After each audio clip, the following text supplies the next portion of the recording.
G'day guys, welcome back to the season. This is episode 1 of season 59 of Alliance War. So we're back to the regularly scheduled programming.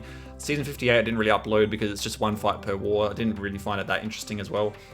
But we're back with the regular war season now, the regular war map.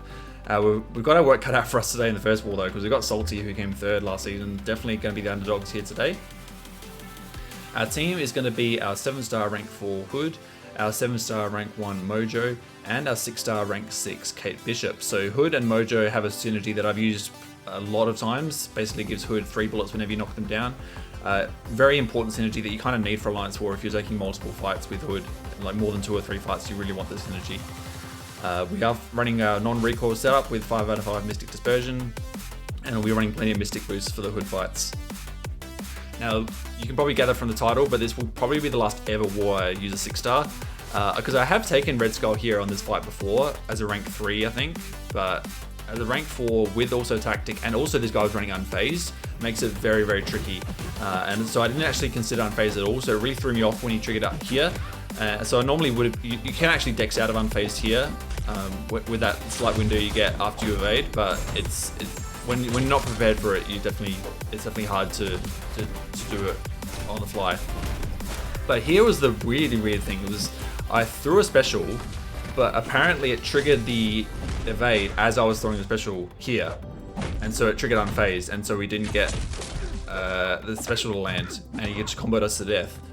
Which was really strange because apparently throwing a special and a parry, well, apparently throwing a special counts as a parry if you do it right at the right time because you're pushing on the left side of the screen, which is really annoying because that cost us a death there. But we worked out pretty soon that it was not going to be a good matchup anyway. We didn't have any backup, so I had to revive and do this fight with Kate. But yeah, with punching up so much all the way to a rank 4, he has so much energy resistance, you can't stun him, he's got Unfazed, and you've also got the power detonations here ticking us down. Each one will do like 3% of our health, I think. So unless we're throwing frequent specials, it's very hard to avoid that damage. It's pretty much unavoidable damage, like you're never going to be able to prevent all of them. But we managed to get a stack of second cold snap here, which is doing much better than the first attempt. I do hit one block in there. So it does pause the cold snaps, so we lose 30% of our health, but I did feel like I needed to do that just to pause those cold snaps, and it did work out in the end. Otherwise, so we refreshed them there, otherwise those cold snaps would have worn off and we would have been in the fight even longer and potentially would have died to power detonation. So very, very sketchy fight with Kate. We're definitely not going to do it ever again. Right, but now we're into the Hood fight. So Hood, one of my newest rank 4s, really love this guy at rank 4. He's so dominant. Obviously we have this Mojo synergy to help him maintain bullets throughout the war. That's the only downside, is that you do need this synergy. But he's so powerful, like it's so worth it, because he takes so many cosmics, and even other fights as well. You'll see during the season, I'm sure. So this is not the best showcase of him though, because I played this fight pretty horribly. But also, yeah, it sort of didn't line up very well. And you'll see into the fight. So we managed to get the Nullify immunity off cooldown. He throws his special. We want to get the stagger or the fate seal up so we can nullify him at his buffs at 30. We managed to pause the neutronium there at 29, and we just managed to get a stagger on. Because the nullify and fate seal immunity was off cooldown, the fate seal didn't apply on the special too. Unfortunately, we staggered all of the buffs, so it managed to put us to a special 3, and then he basically went to 40 in a flash, so he went passive, and that really sucks because it means once he goes passive, it means you can't detonate your bullets, and detonating your bullets is really important with your heavy attack because it means they detonate at double the potency rather than just the standard potency, which is they only detonated for like 95k. It would have been at least twice that had we detonated with a heavy, had we been able to, because we can't do obviously once he gets that glancing. So that really sucks, but he's cooling down on neutronium now. He's down to about 15, which is good, so we've just got to wait this out pretty much. There's not too much we can do. We can land a special too, obviously, and that will apply some bullets, but mostly we just want to let this wear out. We have so many bullets, by the way. We have 42. We started this fight with 28. It just shows how powerful this Mojo synergy is.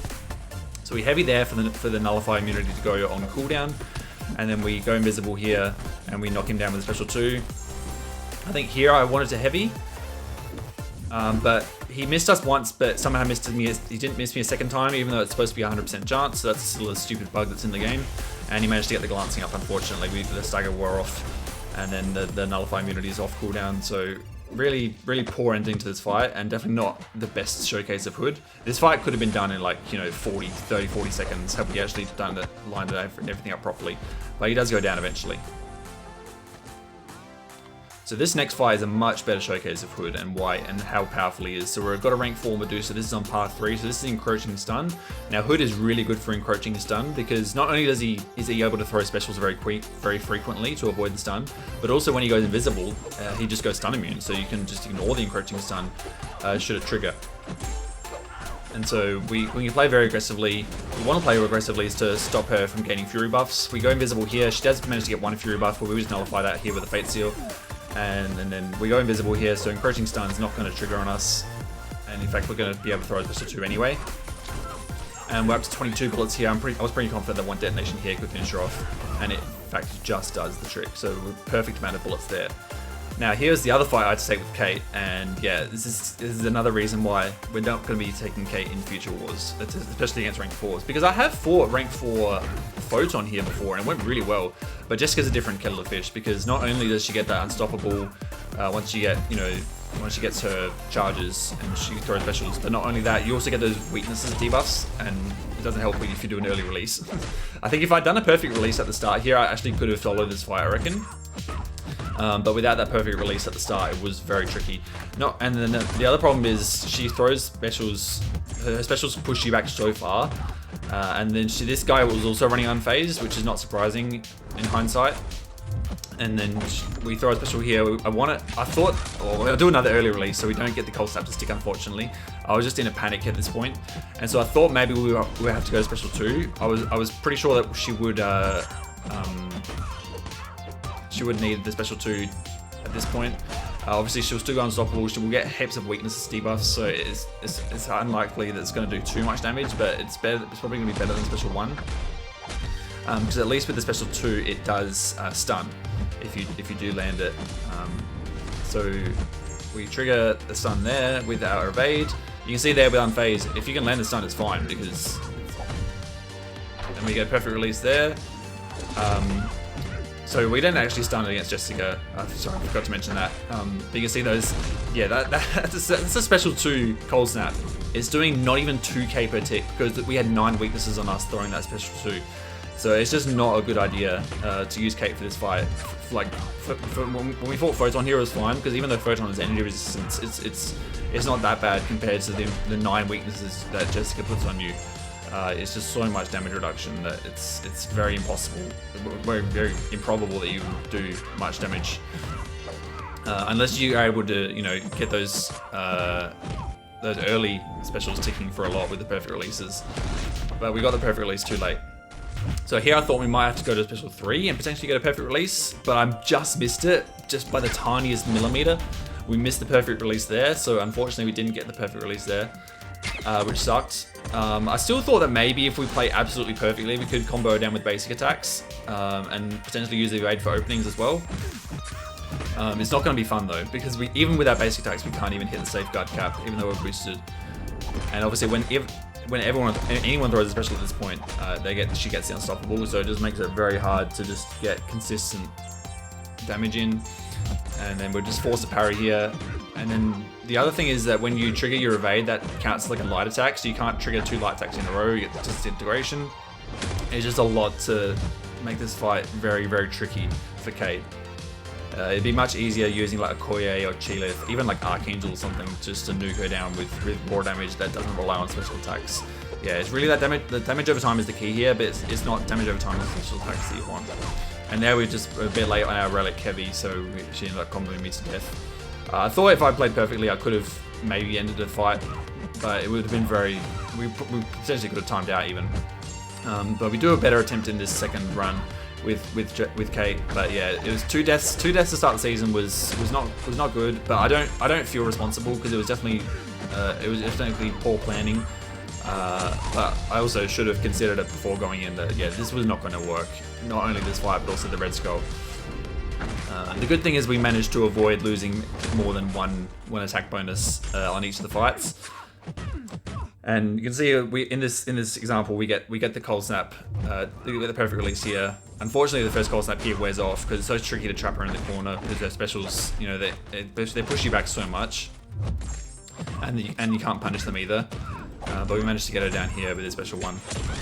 So yeah, very, very tricky fight and sketchy fight. Definitely not going to be using Kate ever again, probably, unless she becomes a 7-star.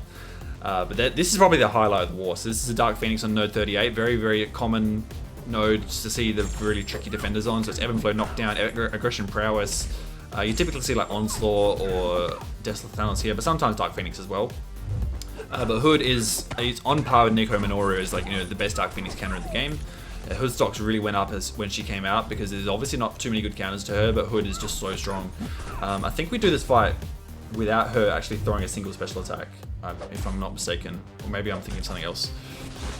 But we can say, oh, sure, she does throw one special 2 here, and it does actually root us, but because we've got the Fate Seal on here with a special 2, well, we usually are able to actually stop the Nova Flame, and so this special 1 actually does stop the Nova Flame here. You see we don't get the Nova Flame at all. She also doesn't get the Unstoppable because of the Fate Seal ability XP reduction here. I think I do one more special 2. Well, I want to get the protection off before I do the detonation, obviously.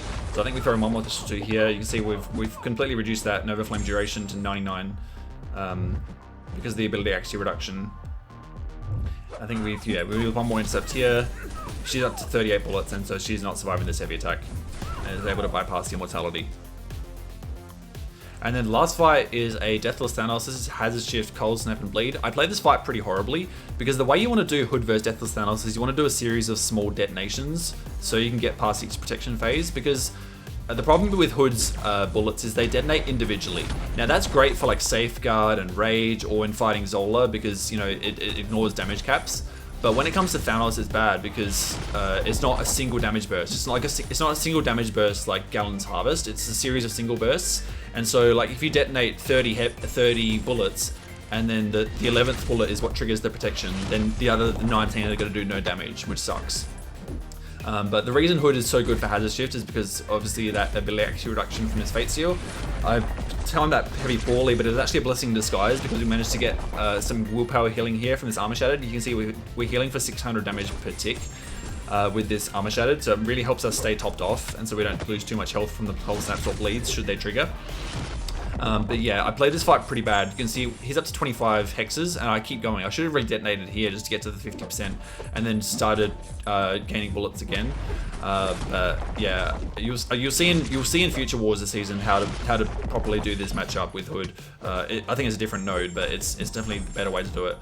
I was being a bit aggressive there, so he actually triggers the counter punch, and we trigger the panic. So when we have the panic, he can't miss. So we got to be careful.